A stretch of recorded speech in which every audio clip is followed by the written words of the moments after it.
Thanks. I wanted to get started asking about how you became involved in working on his three daughters. What was it about the project that really convinced you to come on board the film, and what was that process like of becoming attached to it? Sure. I've always been a fan of Azazel Jacobs. We call him Aza. Um, Aza Jacobs films, and we were introduced by a mutual friend a few years ago when he was showing one of his early films at the Metrograph Theater in New York City. Um, a curator friend of mine introduced us at that screening, and we just had a great chat. And he was showing a print of one of his old movies, and we just really hit it off. And I was hoping, something would come along. And then we ended up shooting a TV commercial together and just had the best time. We really enjoyed working together. It was like working with a friend.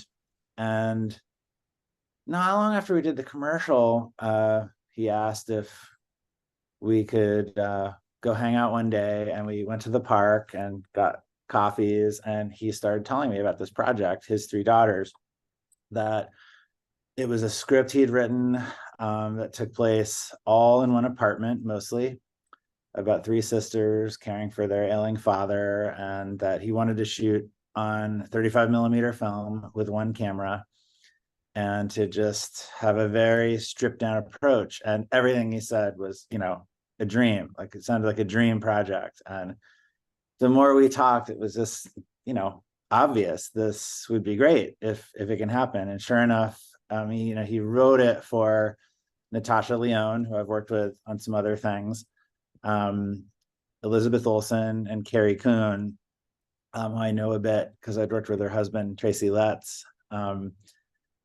And it just was, a group of people that I really love to work with. And the location we ended up picking, it was in my neighborhood. It was less than a 10-minute walk to work every day. So I could just stroll over there, look at the apartment, take photos of the light. And it just was a dream project. And I'm really proud of it. And once filming began on the movie, what was your collaboration together? Since he wrote and directed the film, how did you really approach really developing the project together once production began? Yeah. Like I said, it was the location was in my neighborhood. Aza also lives like a 15-minute walk from where I live. We're both New Yorkers, and he lives on the Bowery, and I live near Delancey Street, near the Williamsburg Bridge. And we just started getting together. I have a work studio where I print photos and do some prep on movies. To sometimes it's nice to get away from the production office. And I just started having Aza over to my studio, and I have a video projector there, and we started watching all kinds of different movies by Fassbinder and uh, Godard, and just looking at photos. And we put photos up on my wall. I have like this magnetized wall. And we, started breaking down the script and making a shot list and making a mood board and the kind of things that we cinematographers do to develop a visual language. And a big part of this project was, being that it was all mostly shot in one apartment, was getting that apartment to be exactly right so it wouldn't feel claustrophobic. And we picked a place that had a great flow of rooms. It's not very big, and it's legitimately all done in one small Lower East Side co-op apartment. And my job was just to make sure the space could really come alive and feel vibrant and cinematic, and not like we were watching a play. And Aza and I had a lot of fun figuring that out. Mhm. Speaking about the apartment, I was actually about to ask about that in the location, and I live on Long Island, so like I'm able Oh, to go into cool. the Manhattan a lot and really know that area as well. So I wanted to ask about just that experience in general as a cinematographer. Do you really enjoy being in real locations, and how does that really affect the way that you shoot films as well, especially with this one? Do you mean, do I enjoy like finding the locations and that Yeah, part? Yeah, and then also like actually being in the real locations as opposed to maybe being in the studios. Yeah, that's great, Karen. Great question, Karen. Um, sometimes, and sometimes it's a drag being on location. No, locations can give you a lot, with available light and just, the personality that comes with a home that people have lived in, and maybe the ghosts that, depending on your beliefs, may live there. And sometimes it's a drag being on location. And one of the hard things, at the end of the day, it was great on this project, but a big challenge we had was we shot in the dead of winter when we had maybe 8 hours of sunlight, and in an apartment. It was on the sixth floor, which was quite high, and we couldn't like get big. It wasn't the kind of project where we could get big cranes and push light in and stuff like that. Like, it pretty much, in the daytime, I snuck some lights in an adjacent apartment so we could control it a little bit, but we just had to be really smart about the daylight. And we shot on film, and the schedule was a little bit limited. So we really had to be smart about planning how to use this location. And for this project, it was great. There are definitely times where, just logistically, if we had built all of this, it may have been a little more civilized and our lives would be easy. But the big thing with this apartment was they had these great windows that you could see the city really come alive, and in the daytime, and especially at night, that you could see, the new World Trade Center, and it looks downtown. You could see helicopters going by, and trucks with their brake lights and stuff like that. You would not be able to do that on a stage, or you could do it with green screen, but it's never the same when you do something in a computer to what you get in real life. And just the humanity of a location is great. And the thing is, both have their advantages and disadvantages. I've done projects where we built everything. The last project I just finished before the strike was completely on a stage. We built every ounce of everything, and that has its challenges too. Just creating everything from scratch has its challenges. And but I guess one thing that I think most filmmakers probably have to endure. I don't think anyone likes getting in and out of a location scouting van, and sitting all day, and in a movie where you have many locations, it's a little bit of drudgery, kind of, and just but critical. You just have to not you have to say, no, I love this. I love being in a van all day. I love doing this research. You just have to trick your mind. Luckily on this, we didn't have to do that. It's one location.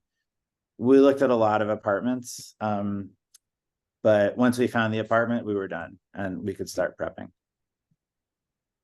Speaking also about the light, I also was about to ask about that experience and having the natural light, like you mentioned, like during the day when you could, and also incorporating maybe artificial light as well. And how did you find that right balance and how you wanted to light the film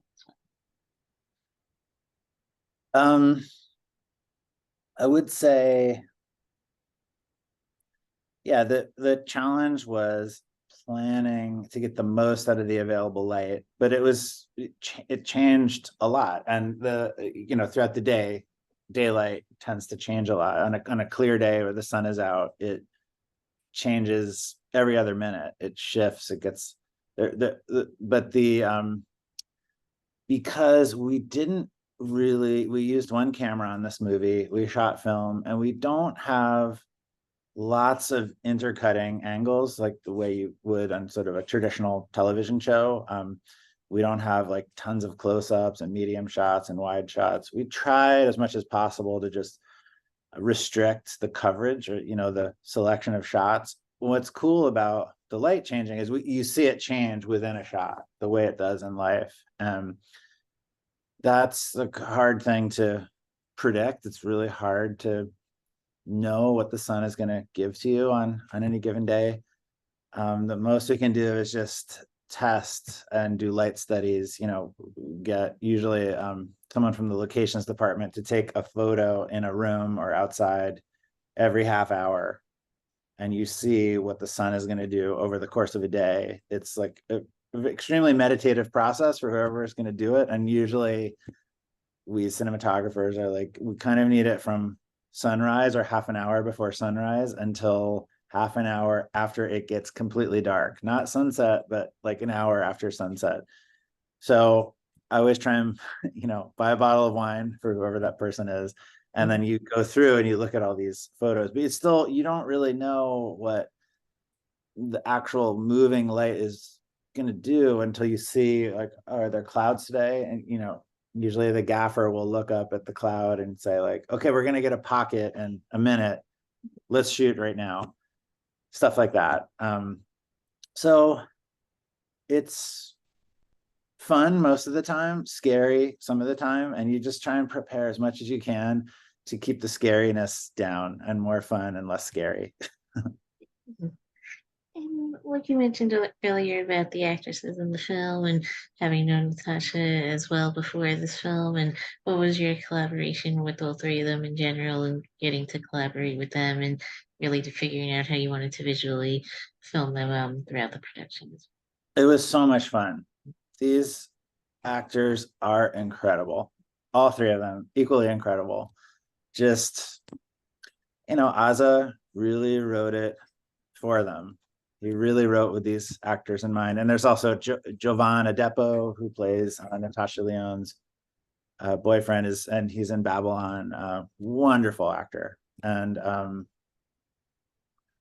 actor who plays Victor, he'd kill me if he hears this. I can't remember his name right now. Anyways, another great actor, Rudy. Sorry, I can't remember Rudy's last name. Sorry, Rudy. Brilliant, but you're brilliant. It was a real tour de force, and there's a lot of dialogue in this movie. So my job was make this movie cinematic and have it look great and stay out of their way. Make them look great in a way that fits the character and stay out of the way. Let them do their thing. There's a lot of dialogue. Let them get these lines and get in their rhythm so that the musicality of the dialogue can really do its work on this movie. And so I just tried to do my thing and prep as much as I could and study the available light and plan the artificial light. There's a lot of night exteriors with Natasha Lyonne that were a lot of fun. And Natasha in particular, she's so much fun to work with and just brilliant, as are Carrie Coon and Elizabeth Olsen. And just speaking about the night exteriors with Natasha, I really had to just get that stuff right, get all my tech stuff out of the way, because we only had a certain amount of time, and it's like they've got to get into their zone, and I can't be like, fiddling around with my little lights and my light meter because we shot film. I can't be like learning too much about the film. I have to just like get it and go. So, but they're so much fun, and I'm just thrilled. Luckily, the movie's had a good reception so far, and people are talking about the performances, and few. Also, speaking about the reception so far, with the movie premiering at TIFF, what has that experience been like as well? And really hearing feedback from audiences and getting to share. Thank God. It's a relief. I mean, sorry, I didn't mean to, say something I shouldn't say. But I'm very grateful. You go to these days, you go to a festival premiere, and the line producer, Sophia Lynn, was sitting next to me at the premiere, and the credits are rolling, and she's showing me the Hollywood Reporter review on her phone, which I think was good. And I was like, I don't want to see that right now. I want to watch the credits and like just be in this moment. I heard another filmmaker describe it as the hammer coming down. Like, the premiere happens and all these reviews, festival reviews drop. And we had the premiere was yesterday. We had a great little after party after, and all the producers were doing their job, looking at all the reviews. I was like, I don't want to look at any of that stuff. But I just was like, "You guys happy?" And like, we're happy. They were like so business-like. We're happy, we're happy. I was like, I get it. I've the other movie I talked to you about, Mayday. I was a producer, and I know that stress. So I'm just really glad for Aza and Diaz, his partner and our costume designer and producer, and I just want to. I'm so thankful to the crew. I'm going to say a few names. Chris Ang, my focus puller, John Regalis, my gaffer, Jake Sofar, my key grip, Clint Litton, camera operator, uh, our location manager, Kendall Anderson, great production designer, and yeah, the cinematography has been discussed a little bit in some of the reviews, which is nice, but it's really a collaborative process. You can't a movie like this, you can't just go it alone. You need the help of some very dedicated, hardworking people. So I wanted to ask about, like you mentioned earlier, shooting on film, and I wanted to also ask about that process and in general as a cinematographer, do you prefer shooting on a film as opposed to on digital, or what was that experience like? Yes. Yeah, I think it's more fun at the end of the day. It's also such a luxury now, most producers, I think I would say 100% of producers, maybe 99% of producers would prefer we not shoot on film these days because it's a headache for them. On paper and prep, it's more expensive. Um, I told Aza early on, if you're serious about shooting this on film, kindly suggest to your producers that they do not do a budget for digital capture because it's hard to look at. When a digital budget is made and a film budget is made, they usually there's an enormous gap, and the first thing that comes up is we're going to lose a day or two or whatever it is of shooting. If you don't ever make that budget and you're like, we're doing this on film, we're just going to figure it out, you figure it out. And by the time you're done, it's like, I'm glad we figured this out. It's great. It's very friendly for actors' faces. Actors always prefer that we shoot on film, at least, for how they look. They don't necessarily love that we reload so much when they're in a big emotional moment, but it's just more fun. You can, the fact is when you shoot digital, whether people admit it or not, you're really just trying to get it to feel like film and not feel like video and just not have this like plastic synthetic feeling. And when you shoot film, lots of mediocre things get shot on film throughout the ages, but you have this like great photochemical silver layer that it's just right there. The natural structure of the grain is there. A lot of time we add film grain as a layer to video just to get it not to feel so plastic. Film, when you shoot film, you don't really have to do that. You don't have to do that. So the process of color timing this movie, and I just want to say a brilliant colorist, Peter Doyle at Postworks, and a great DI producer, Barbara Jean Kearney. Those guys are really support me and have my back. And a great camera house, TCS, Oliver and Eric Schiedinger, who, really made it happen for us to shoot film. You need folks, Ann Hubble at Kodak also, buying film stock. You need friends. You need friends in the world of film vendors who like want to help make it happen. It's the only way. So it's a little bit like running a political campaign. Not that I've ever done that, but what I imagine it's like, you need to get a great crew to come along for the ride. You need the help of camera houses who can rent you great gear. If you want to shoot film, you need people like Ann Hubble at Kodak to help, have a helpful conversation with the producers.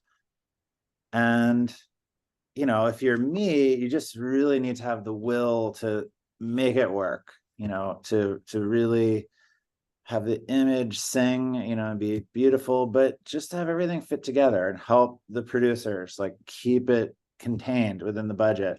So for my part, I just have to say, look, I understand, with the producing team, our producers were great, Alex Orlovsky and his partner Duncan at High Frequency, and the people at Arts and Sciences, Matt Hazelton and Mal Ward.